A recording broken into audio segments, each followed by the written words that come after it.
routine. All you're gonna need is a mat and potentially some yoga blocks or anything to help prop you up. Just a reminder that as we're going through these movements, you're looking to meet your body where it's at today. So if you're repeating this mobility routine, you might notice some changes the more often you do it. The same way that one stretch might feel like nothing one day and then feel super intense the next day. So make sure that you're always meeting your body where you're at today and never forcing something that's not there. So you're really looking at allowing your body to flow into the range of motion that's there without having to like wince or feel pain. I'm going to remind you that throughout the routine, but just wanted to give you a little heads up before we get started that the important thing with mobility is being able to take nice big deep breaths and feel like you're almost relaxing into your stretches so that you actually get benefit from the work that you're trying to do with me today. So we're actually going to start in a standing position. So you're going to start right at the end of your mat. You're going to take a look up towards the ceiling. Try to keep your teeth together so you get a nice stretch in the front of your throat. And then you're going to curl your chin down. Allow your shoulders to slump and relax, curling down one vertebrae at a time. You're going to go as far as you can. And then you're going to bend your elbows and grab your opposite elbows. Take a nice big deep breath in through your nose, trying to get your breath all the way down to your tailbone. And then as you exhale, see if you can sink a little bit further into your stretch, again, without creating any pain. If this is too much for you, this would be a good time to grab your yoga block so that you have a prop and support to take some pressure or tension off the back of your legs. Take another deep breath in through your nose and out through your mouth. Sink a little bit further into your stretch. And then take another deep breath in through your nose and out through your mouth. We're going to do a little pumping action here. So you're going to slightly bend your knees and then prop your bum back up. And you're just going to go back and forth at whatever rate feels good for you, trying to get yourself into a little bit of a deeper stretch, again, meeting your body where you're at. Same idea here, you could keep your yoga block and use the yoga block to help support your bear pump, where you're doing a tiny little squat and then trying to straighten your legs out a little bit more, always keeping that head relaxed, shoulders relaxed, and taking those nice big deep breaths in through your nose and out through your mouth. Let's do one more. Bend the knees, straighten the legs, and then you're going to bend your knees so that your hands reach the floor. You're going to squat down, bring your knees down to the floor, and keep those toes tucked under. And you're going to see if you're able to sit back on your heels, keeping your toes tucked under. If it's too much, grab your yoga blocks, prop them up underneath your knees so that it's a less intense stretch on your toes. Otherwise, you can keep your hands on the floor. When we're here, you're going to make a fist with your right hand to start. Place your other hand on your rib cage so that you're not moving your ribs. And you're going to make a nice big arm circle, trying to make the largest circle you can, again, without twisting those ribs. So we're isolating our shoulder movement, trying to feel that ball rolling around in our socket. Big circles, breathing in through your nose and out through your mouth. Reverse your circle, so still keeping that right arm, big circle reversing. So reaching as far back as behind as we can, then start rotating your hand to bring it up towards your ear and back down to the front. Let's do one more circle and back up. Sticking with that right hand, you're then going to take your hand, try to bring it up to your opposite shoulder, back down, up overhead, opposite shoulder blade again. And then we're kind of drawing this like semicircle from shoulder blade up and around without dumping that head forward or without moving the ribs. Just waking up shoulder mobility with a little bit of elbow mobility as we're going through that. Beautiful. You're now going to, if you need a break from your toes, untuck your toes. You can sit further down on your heels. If the toe stretch still feels good, feel free to stay up on those toes. And we're going to do the same thing with our left hand. So hand along the ribs, make a fist in your left hand, make a nice big circle up and around, trying to make your circle as big as possible without rotating the rib cage. So you're trying to isolate the ball in socket. And we're going to do one more big circle. And then we're going to reverse our circle, reaching as far back behind as we can, coming up and around, rotating, and coming back down in front. Again, if you need a break from your toe stretch, feel free to untuck your toes, sit down on your heels, add your yoga blocks to prop yourself up. And last one, open up your hand, and then this time you're going to touch your opposite shoulder blade. Bring your arm up in that semicircle, and again, touching opposite shoulder blade. You might feel a stretch in your tricep, so the back of your arm, as you bring your hand behind your head. Perfectly fine. Just take note of it, knowing that your tricep feels a little bit tighter today. We're going to do one more here. Touch your shoulder blade. Bring your hands up and over, touching the opposite shoulder blade. You're going to bring your hands down to the floor.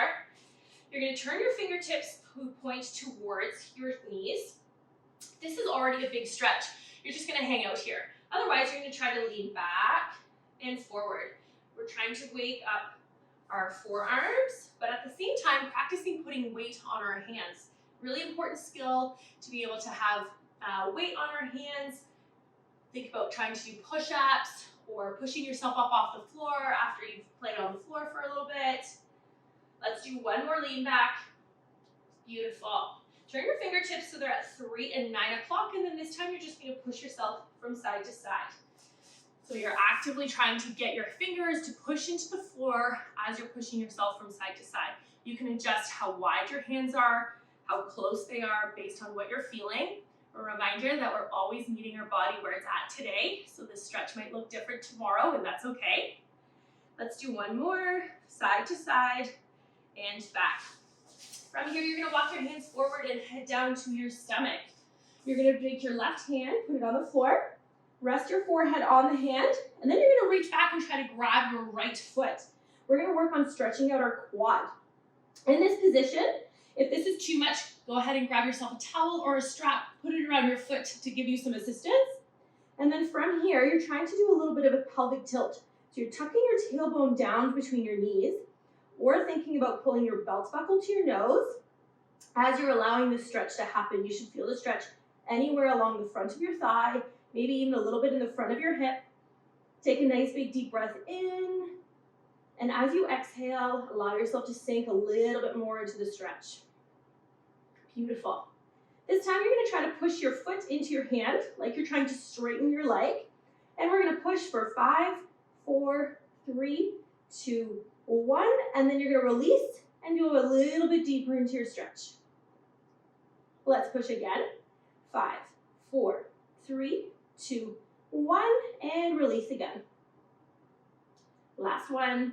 Push. 5, 4, 3, 2, 1. Release and sink a little bit deeper into your stretch. You're going to slowly let go of that foot, bring it back down, and then swap your hands. So you're going to take your right hand, put it underneath your forehead. Take your left hand, grab onto that left foot. It could be anywhere on the front of your foot, like it could be your ankle. And we're just going to settle into our stretch at first here. So you're going to do your little bit of your pelvic tilt, thinking about lengthening the front of your hip. Working on taking your nice big inhale through your nose and exhaling through your mouth. And then we're going to start our pushes. So again, you're pushing your foot into your hand like you're trying to straighten your leg, and hold. 5, 4, 3, 2, 1. Release the push, sink a little bit further into your stretch. Always looking at lengthening your leg. Excellent. And push. 5, 4, 3, 2, 1. Release and pull a little bit deeper into your stretch. You don't necessarily have to go deeper into your stretch every time. Sometimes you'll end up hitting your limit. So always respect that limit and just hang on to your stretch and breathe. Last one, push. 5, 4, 3, 2, 1, and release. Go a little bit deeper in your stretch if you can, and then you're going to slowly let go of your foot and bring it back down. And then you're going to roll onto your side. Stack your feet, knees and hips. Bring your knees as close to your chest as possible. We're going to start with our hands out in front. You're going to kind of pull your arm back, go across your chest, and reach for the opposite side of the room. Take a deep breath in, and then as you exhale, you're going to bring bring your hand back in and up and over. You're going to repeat, rotate out, trying to reach for the wall behind you. This time, take a nice big inhale, and when you exhale, see if you can reach a little bit further towards that opposite wall. If this stretch is feeling pretty good for you, I'm going to encourage you to straighten out your bottom leg, keep that top leg bent, and repeat the same stretch, rotating up and over. If this one's too intense for you, go back to the first stretch, and we're just working with our breath to rotate as far back as we can and forth. Beautiful. Let's do one more.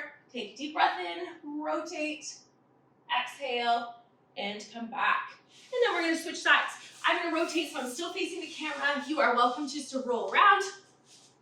So we're going to start with both our knees stacked, knees towards the chest, taking that top hand, rotating away from our opposite hand. This is my right one. You might not be lying on the same side.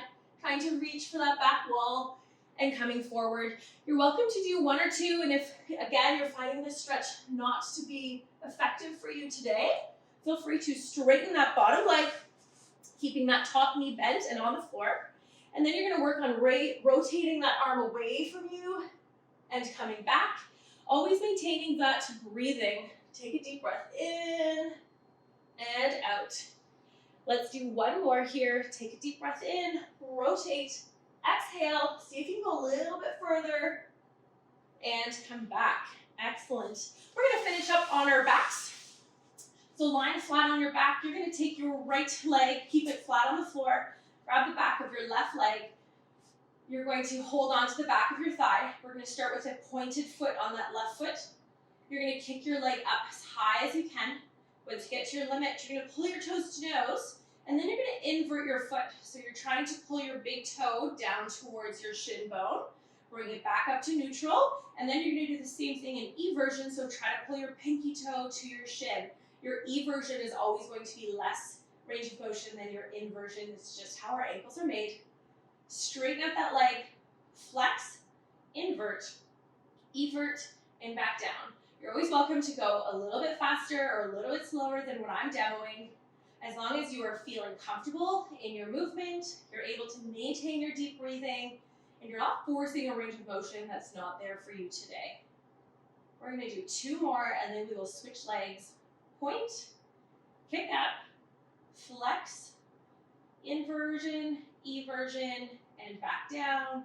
Last one here, point, kick up, flex, inversion, eversion, and down. Let's switch legs. So you're going to grab your right knee, bring it towards your chest, grab the back of your thigh. If you're unable to reach the back of your thigh, feel free to throw a towel in and around to grab your leg.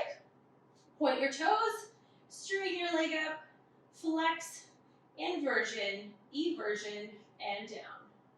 Point, reach for that ceiling, pull toes to nose, rotate your foot in, almost like you were rolling your ankle, or if you sprained your ankle, and back down.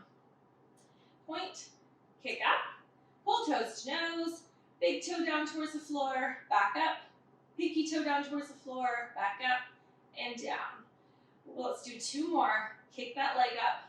Just a friendly reminder that you're always breathing in through your nose, out through your mouth, and you're not forcing a range of motion that's not there for you today. Last one here, flex, invert, evert, and back down. Place both your feet flat on the floor. Place your hands on the outsides of your ribs. As you take a deep breath in, you should feel like your hands are moving out and away, so going east and west. And then as you exhale, pretend you're blowing out candles and feel like your ribs are coming back down, in and out. So you're going to take a nice big deep breath in for 5 seconds. 1, 2, 3, 4, 5. Exhale. 10, 9, 8, 7, 6, 5, 4, 3, 2, 1. Deep breath in. 1, 2, 3, 4, 5. Out. 10, 9, 8, 7, 6, 5, 4, 3, 2, 1. Feel free to continue doing some deep breathing, especially if you haven't been quite able to do the 5-10 ratio. You're welcome to do a 4 and 8, a 3 and 6, and then gradually working your way up to that 5 and 10. Thank you so much for joining me on my mobility routine. Feel free to save this and use it as daily or as often as you need. Have a great day. Bye.